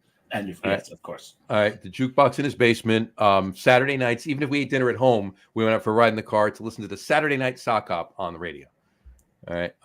So yeah, all of that. And then all of his stories too, and the whole 9 yards. But Happy Days, 100%. Because it was just, that was him. That was what, stories that I'd already heard as a young kid. Now I'm watching almost the same kind of developments of these stories in the show. And again, I'm still young, so I'm kind of like, that seems familiar, that kind of. John, read the words under the Beer Samurai on the screen. Sit on it. Potsy, yeah. One thing I do love about Happy Days is that, and this is actually probably is irony, is there's so many heroes in the Italian American world, and Arthur Fonzarelli is one of them. Sure, even though he's Jewish. But that's where I'm going, because there's so many heroes in the Italian American world that are actually Jewish. Right. Yeah. Andrew Dice Clay. Right. Jewish. He's not Italian. He looks Italian. He pretends to be Italian. And my favorite of all, Billy Joel. You sure? Yeah, he's a hero to the Italian American population. He's Jewish. It's and you got Fonzie as well, but this is and we talked about 2 shows, right? Happy Days and All in the Family. 2 of the biggest directors in the 90s came from that. Ron Howard and Meathead. Meathead. Rob Reiner. Rob Reiner, right? Rob Reiner, who responsible for one of mine and John's favorite movies ever. This is Spinal Tap, right? As well as Princess Bride. Yes. Oh God, yes, and the Princess Bride. Absolutely. Okay, so you're number 2. My number 2.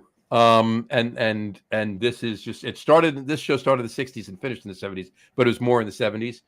And that's The Odd Couple.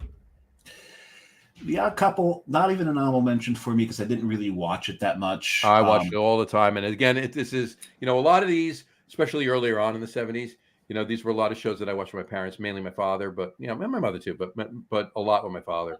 But Odd Couple was just something that, like, to this day, I'll watch. If I'm skimming around the channel and there's nothing on and one of these, channels come on and Odd Couple, boom, put it on. Done. But yeah, and it's definitely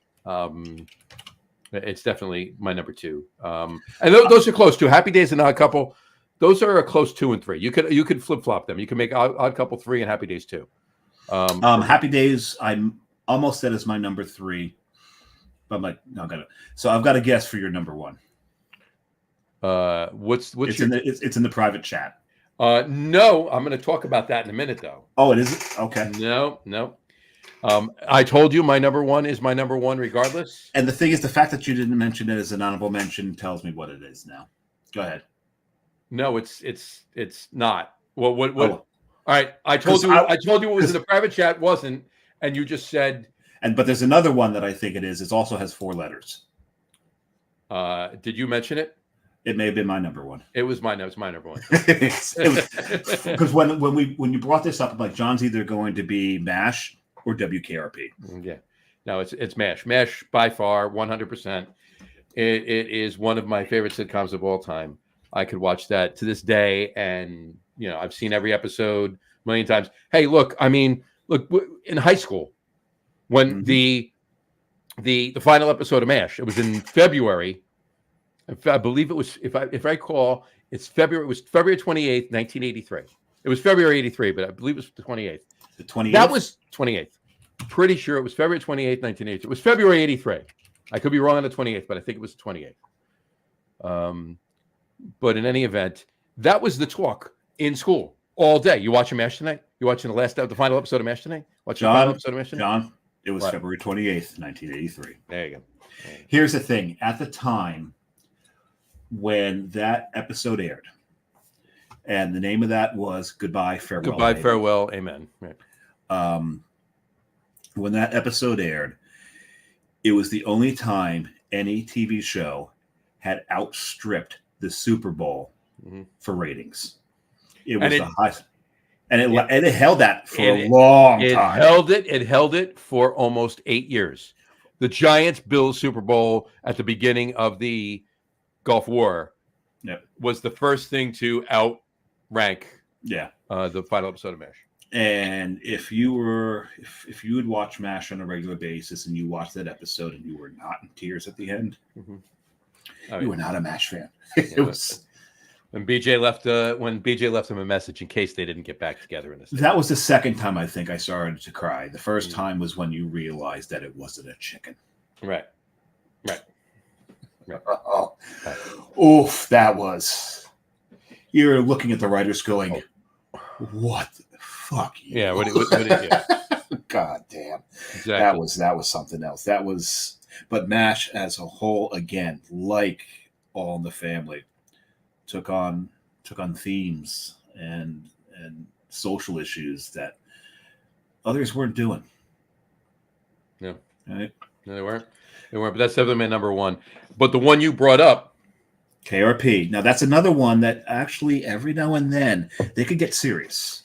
They could. And it was also that's one that's on that bridge, right? Because it didn't have like a 10-season run, right? It had like a 5 or 6 season run, and it kind of straddled 1980. So it was a little bit in the 70s, it was later in the 70s, yeah.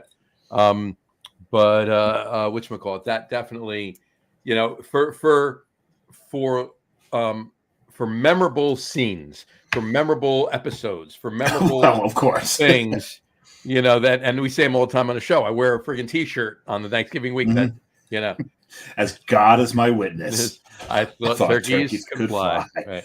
That's WKRP in Cincinnati anyway. So, but the one episode, one of the most important episodes of that was the episode they ran right after the Who concert in Cincinnati. Yep. Where how many people died in that? Too many. Where there was a panic, everyone rushed for the exits were locked, people were crushed to death.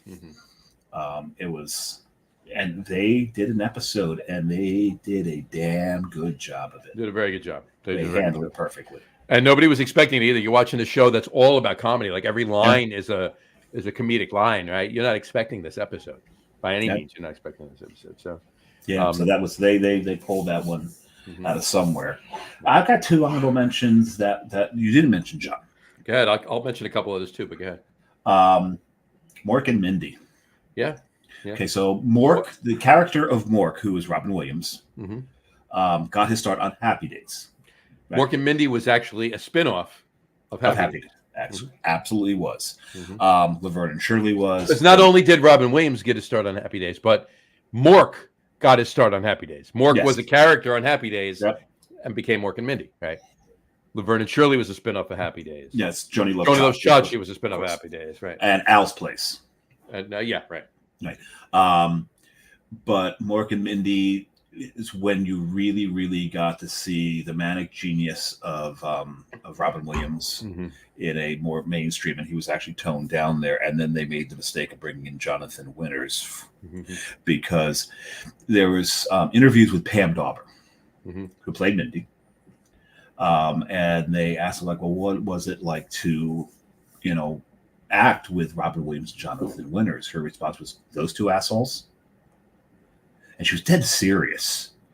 And they're like, well, why do you feel about them that way? They're like, because when the director said stop, they didn't. It just, they were nonstop.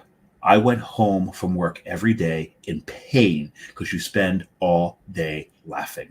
And you would think that's a good thing.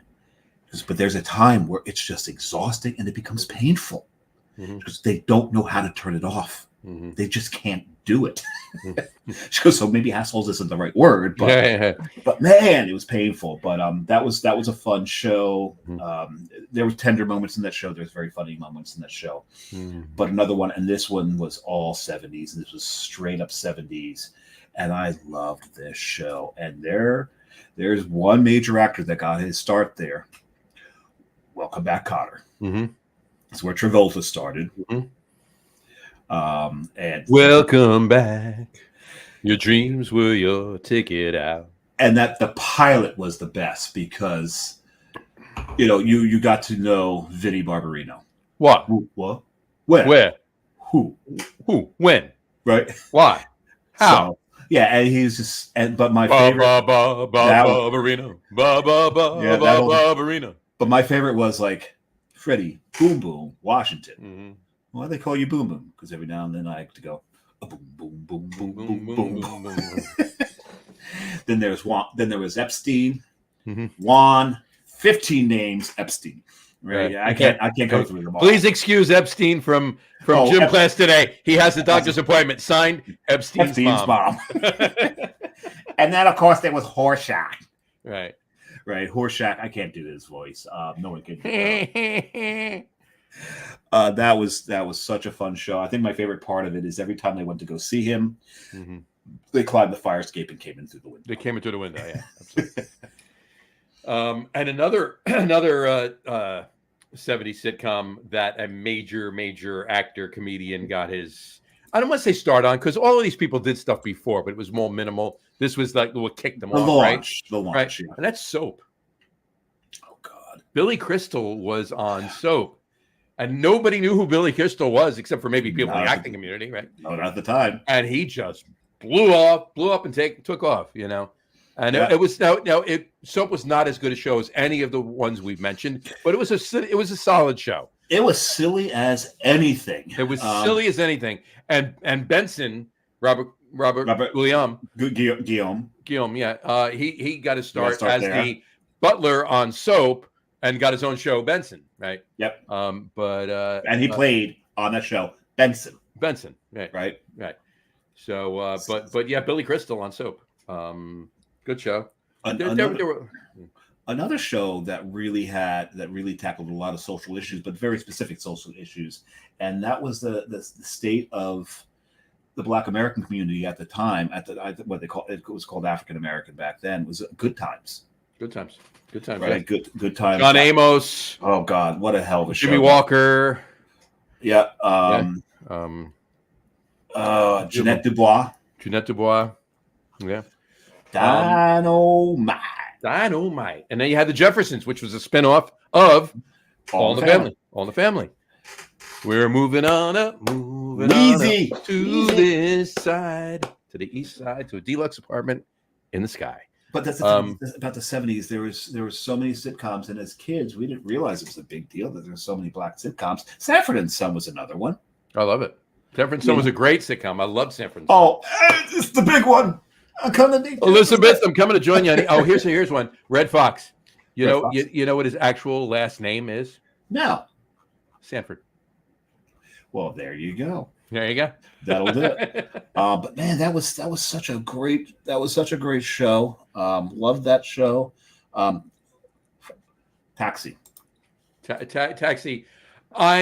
Taxi started in the late 70s, so I would. It did. So it's more. It's more of an 80s. 80s thing. We can get into that when we do 80s, right? But yeah, we'll do that. We'll save that for 80s. Whether it's one of our lists or we just talk about it, we'll save that for 80s. But the other one I was going to mention too is, shit, I forgot. Oh yeah. No, I don't. Chico and the Man. No, well, Chico and the Man. Yeah, I mean, there's so many, right? Freddie. Was that Freddie Prinze? Freddie Prinze. Yeah, was in. Freddie Prinze. Freddie Prinze and Jack Albertson. Yeah. Jack Albertson, the grandfather in Willy Wonka. Who automatically, I can't get out of bed. Help me, do everything for me. We're going to Chocolate Factory. Hey, I'm good. Let's go. Chico, don't be discouraged. The man, he ain't so hard to understand. Yeah, and then another one of my favorites. That's what I was going to say to you. Barney Miller. Yeah. Said that. See, this is it. Like the theme songs are like that's part of the show, right? Yeah, nothing. And the thing is that today's theme songs are just more ambient. Right. I guess is a good word for it. Some shows don't even have theme songs. They're just Just here you go. Here's the show. Here's the show. But I was going to say now, are both of our number ones? Mm-hmm. MASH. Yeah. All right. How many spinoffs did MASH have? MASH had one. Which was? Trapper John MD. See, I thought you were gonna say the obvious one. It actually had two. Did it actually have two? After MASH. Oh, okay. So the thing about After MASH, I don't want to ever remember After MASH. I know that was bad. awful. It was it's bad. it's like admitting that there was a sequel to Boondock Saints. Right. No, there and then there was a sequel to Grease. No, there weren't. Mm-hmm. No. Okay, technically were there? Yeah, but no, there weren't because I don't Well, want to acknowledge. well, here's the thing, though. I'll give you this. Now you're right on both accounts, but the sequel to Grease, okay, was not a sequel to Grease. But it's called Grease 2. Right. It was a sequel, but in the fact that it was the same principle and it was one of the same characters. And the brother of one of the actors. Right. So, and that was it. Other than that, it was a completely different movie, just set in the same kind of time period. I just don't want to talk about After MASH. That exactly. Was one of the biggest After MASH was bad. of my life. But you're right, though. Trapper John MD was... That was not as bad. No, that was... but, it was very... I mean, it was a sequel because of the name and because of what he did in a previous life, right? Yeah. But that's it. Other than that, it's a completely different show. So anyway, one of the ones that we haven't brought up. Go ahead. This was in the lines more along the lines of like a Brady Bunch type of thing. Was Partridge Family? Sure. Right, Donnie Bonaducci. Reuben Kincaid. Reuben, oh my God, those pants. The pants that he wore. Susan Day, who then one became a L.A. Law. Sure, right. She's on L.A. Law with Corbin Burnson, who played third base for the Cleveland Indians in 1989. Yeah, he hit the big league. Right, he hit the major league. Major league. That's it. Major league. I was close. So close. But you also had. David Cassidy. David Cassidy was a star before he was Partridge Family. He was a star. Shirley Jones was a star before Partridge Family. So they had a couple stars get in there. That was a good show too. The bus, everything else. Ruben driving the bus. Yeah, I mean, No, it was usually Mom drove the bus. Mom drove the bus. Yeah, you're right. Mom drove the bus. Ruben just popped up every now and then to tell him that he got. He was the agent. He was the agent. Got him a gig or fucked up the gig. One of the two. So, but yeah. So it was. Yeah. Look, there's so many good shows that come out of a lot of decades. The one actually there. Well, it's not actually.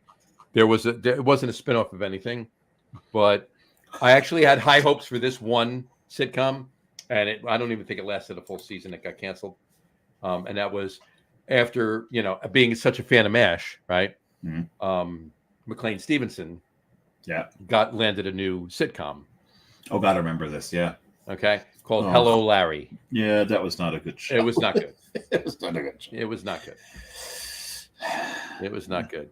So, but look, a lot of good sitcoms, and I think we've mentioned most of them here. But, and I feel bad to not have some of them, like WKRP in Cincinnati. I feel bad to not have it, even on my honorable mentions. But, it's just for what I, watched the most. Like I said, WKRP in Cincinnati kind of straddled the 70s and 80s. But like I said, I gave the three that I watched more than anything. Mm-hmm. Right, and there'd be an argument. Was Brady Bunch actually a sitcom? Yeah, well, it had a laugh track, of course. It was a sitcom. It was a sitcom. 100% a sitcom. I just want to see if there's anything we missed to discuss. There's a few things that we missed, but a lot of these were just like the spin-offs, like Laverne and Shirley, right? And Laverne and Shirley, we talked about. This is Spinal Tap. Lenny from Laverne and Shirley was one of the stars in Spinal Tap. Mm-hmm. Right? Lenny from Laverne and Shirley was one of the stars in Spinal Tap. Yeah, he was. You're right. Absolutely. That was I can't remember. Michael McKean. Right. And we talked about two movies that Rob Reiner did, obviously Spinal Tap and Princess Bride. One guy played an important character in both. Same actor played an important character in both, and that was Nigel. These go to 11. Yes, right in Spinal Tap, and he was also Carl Rugen.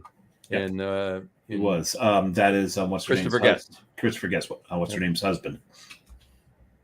What's her? Oh yeah. The Scream Queen.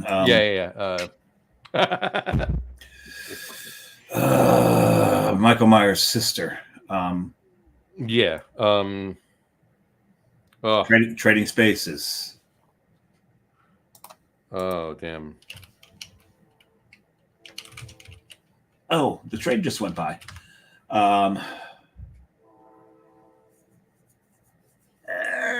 Why can't I?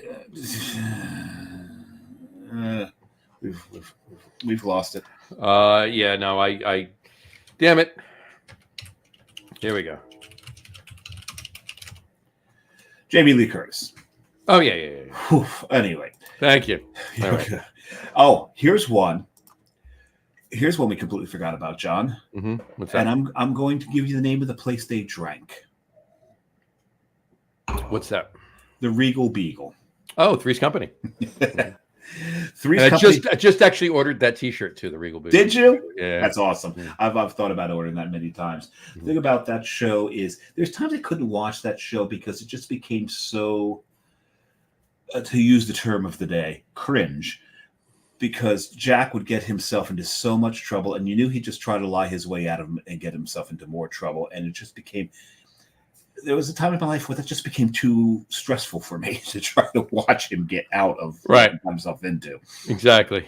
But that was a lot of that show was a lot of fun though. You know, and then I will say this because they're not going to be on either of my list for the 80s. They did straddle, but they both started in the 70s, and that was Saturday night gold, if you will, right? 9 o'clock and 10 o'clock. I believe it was Channel 7 in the 70s started, and that's the Love Boat and Fantasy Island.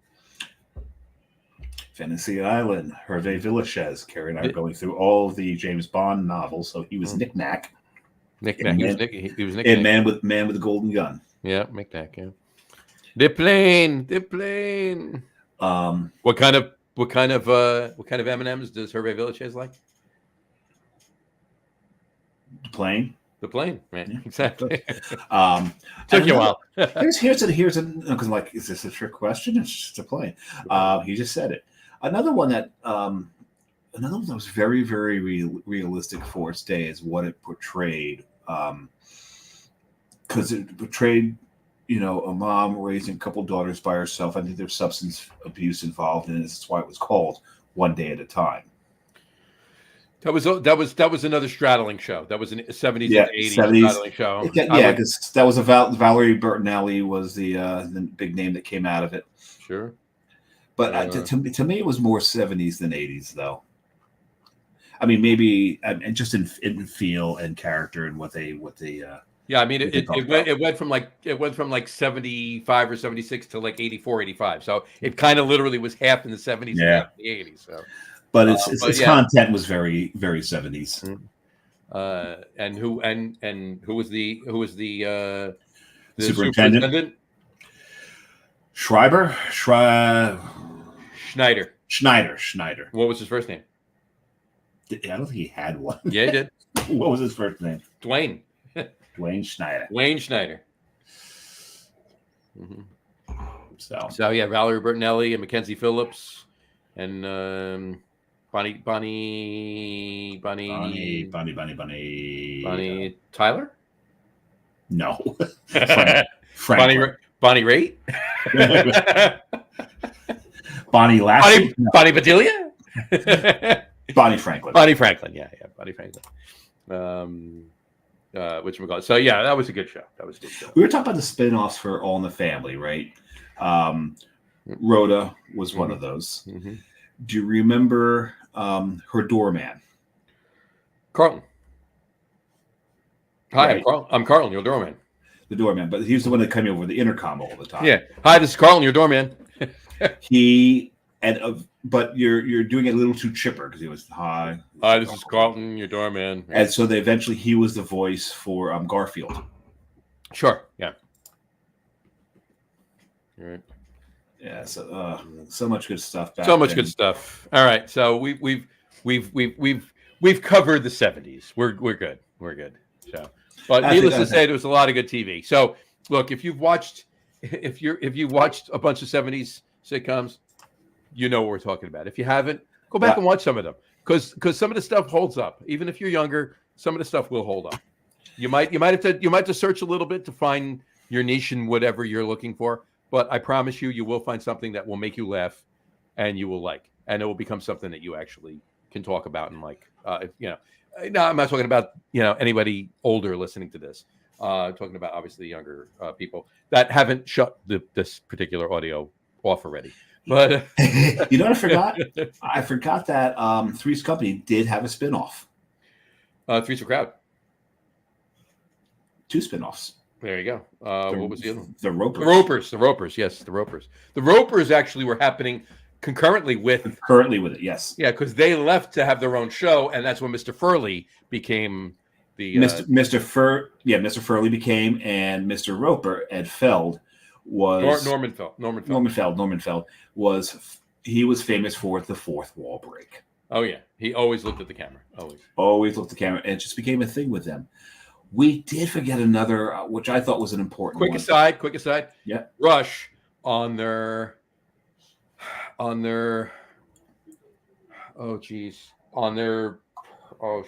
Presto tour. Mm-hmm.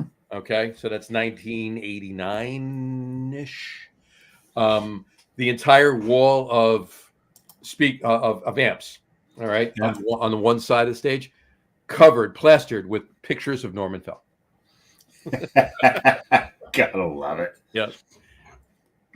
Another 70s one I think we forgot, even though it did go into the 80s. For no reason, just I'm not going to bring it up because it starts so late in the 70s. There's no point in bringing it up. Bookmark it. We'll talk about it with the 80s. Yeah, we'll talk about it if we do the when we do the 80s, whenever that is. So anyway, all right.